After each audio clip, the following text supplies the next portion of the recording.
Hello friends, this is Rahi and welcome to our channel beard वाले। I hope आप सभी अच्छे होंगे। इस वीडियो में हम डिस्कस करने वाले हैं बाघ परियोजना या फिर हम इंग्लिश में इसको कह सकते हैं प्रोजेक्ट टाइगर। ठीक है, अब देखिए ये जो प्रोजेक्ट टाइगर है वो एक इम्पॉर्टेंट टॉपिक है आपके लिए, क्योंकि प्रीवियस ईयर में भी आया हुआ है और ये जो टॉपिक है वो कॉम्पिटेटिव एग्जाम्स के लिए भी उतना ही ज्यादा इम्पोर्टेंट है।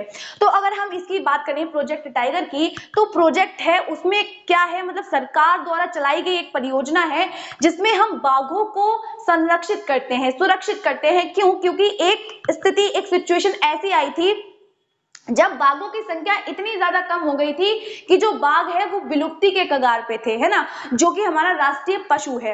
और जो ये परियोजना है उसका मेन मोटिव ये है कि जो रॉयल बंगाल टाइगर है उनको संरक्षित करना। हालांकि इस परियोजना के अंतर्गत सारे ही बाघों को संरक्षित किया जाता है, लेकिन मेन मोटिव है कि रॉयल बंगाल टाइगर को संरक्षित किया जाए। ठीक है, और ये जो बाघ परियोजना है इसमें क्या होता है, कुछ टाइगर रिजर्व बना दिए जाते हैं जिसके अंदर बाघों को रखा जाता है, मतलब कोई क्षेत्र निर्धारित कर दिए जाते हैं जहां पे बाघ जो है, बाघों को अपने अकॉर्डिंग नेचुरल एनवायरनमेंट मिल पाए, हवा पानी, जो भी उनका आवासीय क्षेत्र होता है, क्योंकि अलग अलग स्थिति में अलग अलग सिचुएशन में रहते हैं, तो उनको उस तरीके से इन्वॉल्वमेंट दिया जाता है और वो फ्री रह सकते हैं, वहां पे कोई भी उन्हें नुकसान नहीं पहुंचा सकता है। क्योंकि मनुष्यों ने अपनी नीड्स को फुलफिल करने के लिए पेड़ पौधों का तो हनन किया ही साथ में जो जीव जंतु हैं उनको भी मारना शुरू कर दिया। ठीक है, जिसमें से हम राइनोसोरस को देखते हैं, एलिफेंट को देखते हैं, टाइगर को देखते हैं, ऐसे बहुत सारे जीव जंतु हैं जिसमें जिनको क्या किया, जो मनुष्य हैं उनको अपनी आवश्यकताओं की पूर्ति के लिए गेंडे के सींगों को या फिर हाथी के दांतों को या फिर जो भी चीजें हैं उन सभी का उन्होंने क्या किया, नुकसान करना शुरू कर दिया। और इस वजह से क्या हुआ, हमारे इन्वायरमेंट को बहुत ज्यादा क्षति पहुंची, जिसलिए क्या हुआ, जो प्रजातियां थी वो धीरे धीरे कम होने लगी। इसके बाद हम लोग और भी सारी परियोजनाएं देखेंगे, जो कि हाथी के ऊपर भी एक परियोजना है, और भी बहुत सारी परियोजनाएं हैं, उनको भी डिस्कस करेंगे। लेकिन भारत सरकार ने जो पर्यावरण है उसकी, मतलब उसको देखते हुए या फिर आगे आने वाले भविष्य को देखते हुए जो बाघ हैं उनको संरक्षित करने के लिए इस परियोजना का आयोजन किया। ठीक है, या फिर इस परियोजना की शुरुआत की। ये जो परियोजना है वो इंदिरा गांधी के समय पे शुरू की गई थी और ये परियोजना 1 अप्रैल 1973 ईस्वी में शुरू की गई। इसका मेन मोटिव ये था कि जो भी बाघ हैं उनकी जो संख्या कम हो रही है, उनकी घटती संख्या को बढ़ाना, उनमें वृद्धि करना। ठीक है, जिससे कि क्या हो, हमारा जो इकोसिस्टम है वो सही रहे, हमारा जो पारिस्थितिकी तंत्र है वो जो डिसबैलेंस हो गया है। क्योंकि जब बात हुई थी 20वीं शताब्दी में, 20वीं शताब्दी थी, उसकी शुरुआत में क्या हुआ, जो वन्य जीव अधिकारी थे उन्होंने एक सर्वेक्षण किया। उसमें उन्होंने पाया कि जो बाघों की संख्या थी वो 55,000 थी और घटने के बाद में वो धीरे धीरे 1,827 रह गई थी। तो आप डिफरेंस देख सकते हैं कि कितनी ज्यादा घट गई, जिसमें से क्या हुआ, धीरे धीरे जो बाघ थे वो विलुप्ति के कगार पे थे। इस वजह से जो सरकार है उसको इस परियोजना को शुरू करना पड़ा। ठीक है, तो इसमें क्या किया जाता है, बाघ को सुरक्षित किया जाता है। तो इस तरीके से हम देखते हैं। अब देखिए, जो बाघ है वो हमारी इन्वायरमेंट के लिए बहुत ज्यादा इंपॉर्टेंट रोल अदा करता है और बैलेंस करता है। अगर बाघ बचेंगे ही नहीं तो हमारा इन्वायरमेंट ठीक से काम नहीं कर पाएगा।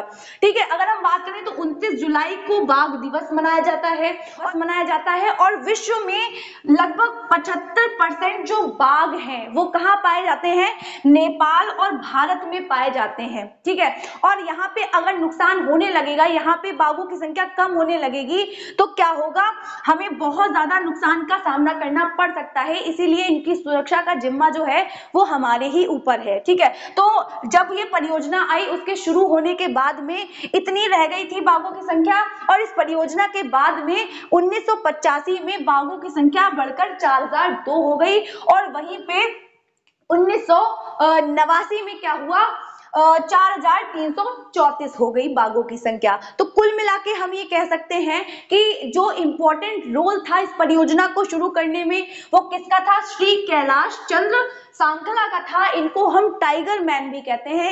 ये डायरेक्टर थे, इन्होंने बहुत ज्यादा प्रयास किए जिससे कि जो टाइगर परियोजना थी या फिर प्रोजेक्ट टाइगर थी उसको शुरू किया गया। प्रेजेंट टाइम में अगर हम बात करें तो लगभग 54 जो है वो टाइगर रिजर्व है। ठीक है, जिसमें बाघों को संरक्षित या सुरक्षित किया गया है।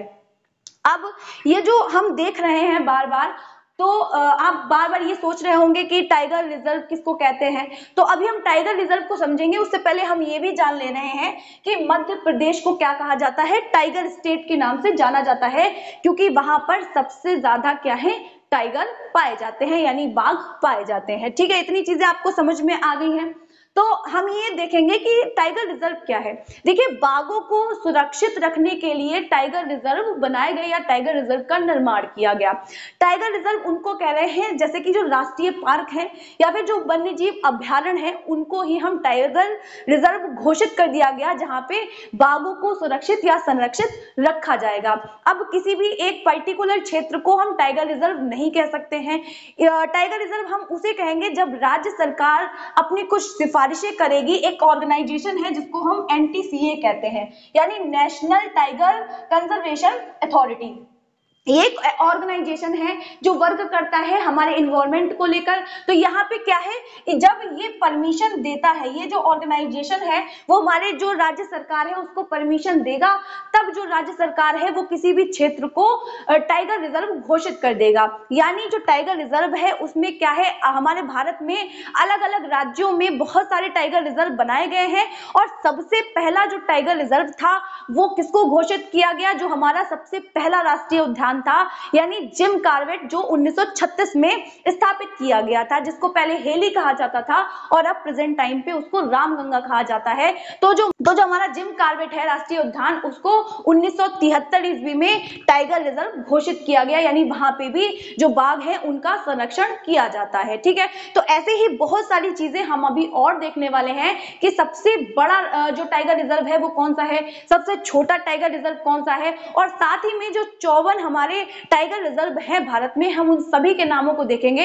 तो चलिए देखते हैं। टाइगर रिजर्व हम समझ चुके हैं कि जब राज्य सरकार NTCA से क्या करेगी, परमिशन लेगी, उसके बाद में किसी क्षेत्र को जहां पे सिर्फ बाघों का संरक्षण किया जाएगा, यानी कोई राष्ट्रीय उद्यान हो सकता है या हम वन्य जीव अभ्यारण्य की भी बात इसमें कर रहे हैं। ठीक है, तो इतनी चीजें आपको समझ आ गई होंगी कि किसी जब क्षेत्र में बाघों को संरक्षित किया जाएगा उसे हम टाइगर रिजर्व कहेंगे। ठीक है, जो कि राज्य सरकार द्वारा उसे प्रमाणित कर दिया गया हो टाइगर रिजर्व। ओके, तो यहाँ पे कई सारे मैंने नाम लिख रखे हैं जो कि भारत में 54 टाइगर रिजर्व हैं जो कि भारत सरकार द्वारा बनाए गए हैं बाघों को संरक्षित या सुरक्षित करने के लिए।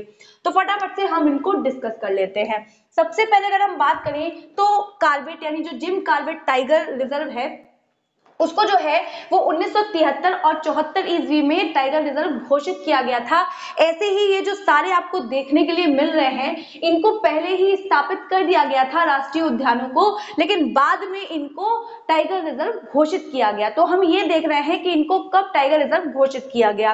तो जो कॉर्बेट है वो सबसे पहला हमारा राष्ट्रीय उद्यान है और साथ ही में सबसे पहला टाइगर रिजर्व भी है। ठीक है, तो जो कि उत्तराखंड में पाया जाता है। दूसरा अगर हम बात करें तो बांदीपुर को कब टाइगर रिजर्व घोषित किया गया था, तो 1973-74 में, और ये कर्नाटका में पड़ता है। साथ ही में तीसरा अगर देखें तो मानस को भी 1973-74 में टाइगर रिजर्व घोषित किया गया था और ये असम में पड़ता है।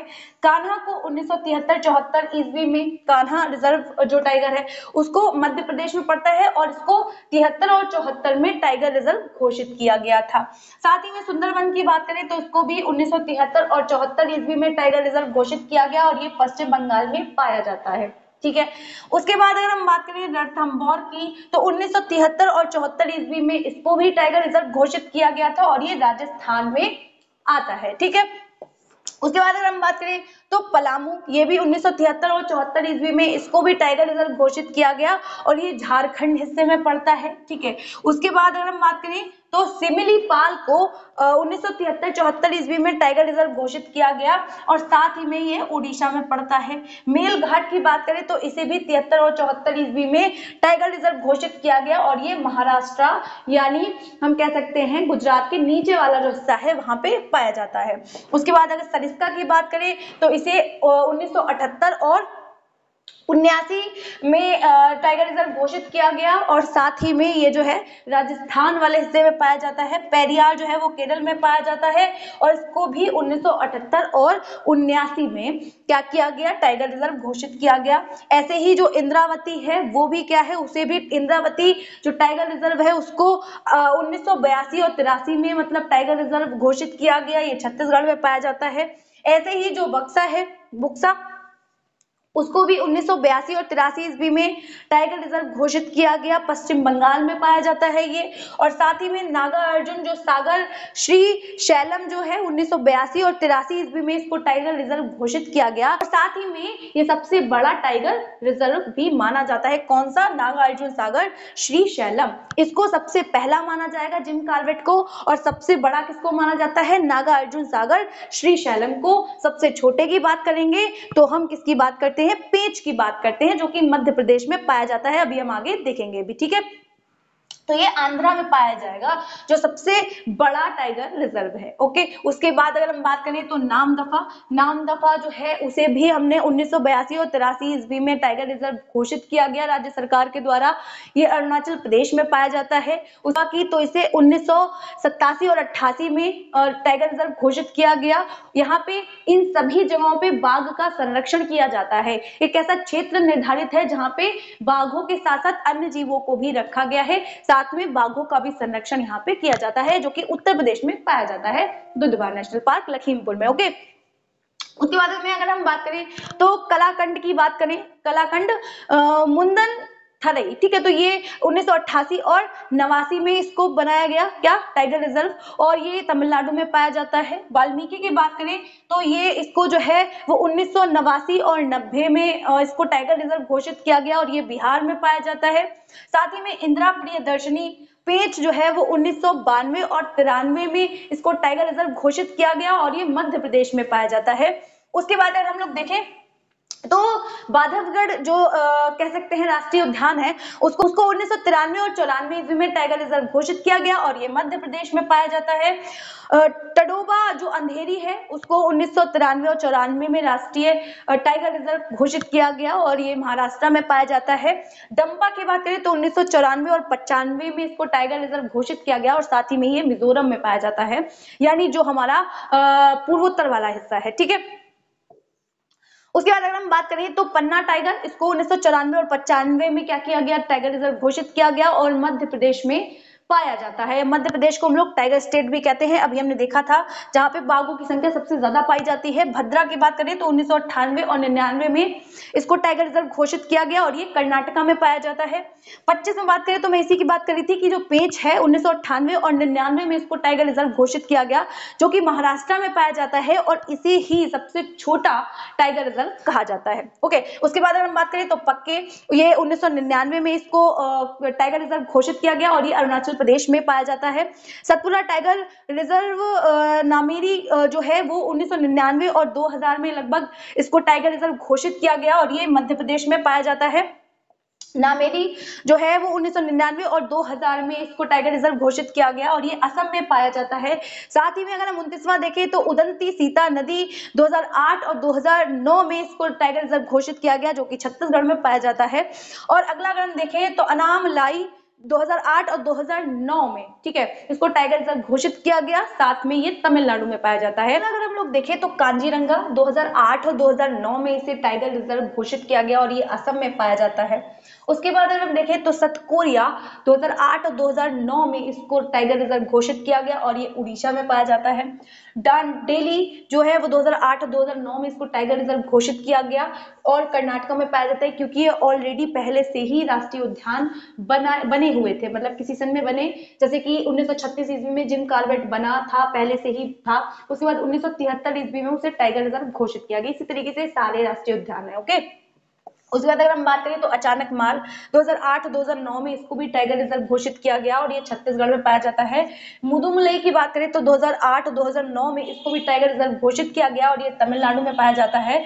संजय दुबरी की बात करें तो 2008-2009 में इसको भी टाइगर रिजर्व घोषित किया गया और ये मध्य प्रदेश में पाया जाता है। पेरम्बिकुलम 2008-2009 में इसको टाइगर रिजर्व घोषित किया गया और ये केरल में पाया जाता है। नागरहोल को 2008-2009 में टाइगर रिजर्व घोषित किया गया और ये कर्नाटका में पाया जाता है। सह्याद्री की बात करें तो 2009 और 2010 में इसको टाइगर रिजर्व घोषित किया गया और ये महाराष्ट्र में पाया जाता है। इसी तरीके से बिलीगिरी रंगनाथ 2010 और 2011 में इसको टाइगर रिजर्व घोषित किया गया और ये कर्नाटका में पाया जाता है। उसके बाद अगर हम बात करें तो कावल की, इसको 2012 और 2013 में इसको टाइगर रिजर्व घोषित किया गया और ये तेलंगाना में पाया जाता है। सतमंगलम की अगर हम बात करें तो उसको 2013-2014 में टाइगर रिजर्व घोषित किया गया और ये तमिलनाडु में पाया जाता है। अगर हम बात करें तो नावेगांव नगजीरा, इसको 2013 और 2014 में इसको टाइगर रिजर्व घोषित किया गया और ये महाराष्ट्र में पाया जाता है। मुकंदरा हिल्स की बात करें तो 2013 और 2014 में इसको टाइगर रिजर्व घोषित किया गया और ये राजस्थान में है। इन सभी जगहों पे टाइगर को संरक्षित किया जा रहा है जिससे कि उनकी जो जनसंख्या है उसमें वृद्धि हो सके और हमारा जो इन्वायरमेंट है वो बचा रह सके, ठीक है। उसके बाद अगर हम बात करें तो अमराबाद, इसको जो है वो 2014 में टाइगर रिजर्व घोषित किया गया और ये तेलंगाना में पाया जाता है। बोल की बात करें तो ये भी 2014 में इसको टाइगर रिजर्व घोषित किया गया और ये महाराष्ट्र में पाया जाता है। इसी तरीके से पीलीभीत की बात करें, इसको 2014 में टाइगर रिजर्व घोषित किया गया और ये उत्तर प्रदेश में पाया जाता है। इसी तरीके से राजाजी की बात करें तो 2015 में इसको टाइगर रिजर्व घोषित किया गया जो कि उत्तराखंड में। अगर हम बात करें तो कमलांग, इसको 2016 में टाइगर रिजर्व घोषित किया गया और ये अरुणाचल प्रदेश में है। उसके बाद ओरांग की बात करें तो इसको 2016 में टाइगर रिजर्व घोषित किया गया और ये असम में है। उसके बाद अगर हम बात करें तो श्री बिल्लीपुथूर और मेघामलाई, तो इसको क्या है 2021 में तो इसको 2021 में टाइगर रिजर्व घोषित किया गया और ये तमिलनाडु में है। उसके बाद अगर हम 52वां देखें तो रामगढ़ विषधारी 2021 में इसको टाइगर रिजर्व घोषित किया गया और ये राजस्थान में है। फिर हम 53वां देखें तो गुरु घासीदास 2021 छत्तीसगढ़ में है और बिल्कुल जो सबसे नया है वो रानीपुर 2022 उत्तर प्रदेश में पाया जाता है। इसको 2022 में टाइगर रिजर्व घोषित किया गया। तो आई होप आप लोगों को ये चीजें समझ आई होंगी कि सबसे पहला टाइगर रिजर्व कौन सा था, तो जिम कॉर्बेट था। इस प्रेजेंट टाइम में उसको रामगंगा कह के पुकारते हैं।